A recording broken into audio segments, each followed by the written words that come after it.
Hello guys, welcome back to 1 Minute IT Shot. In this video, I'll show you how to disable Google AI Overview in search using Google Chrome.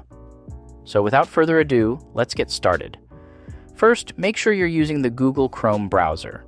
Then click the three dots in the top right corner and select Settings. On the left-hand side, click Search Engine. Next, select Manage Search Engines and Site Search. Scroll down until you find the Site Search section, then click Add. For the name, enter Google Web. For the shortcut, type at Web. For the URL, copy and paste the text that I'm showing on the screen.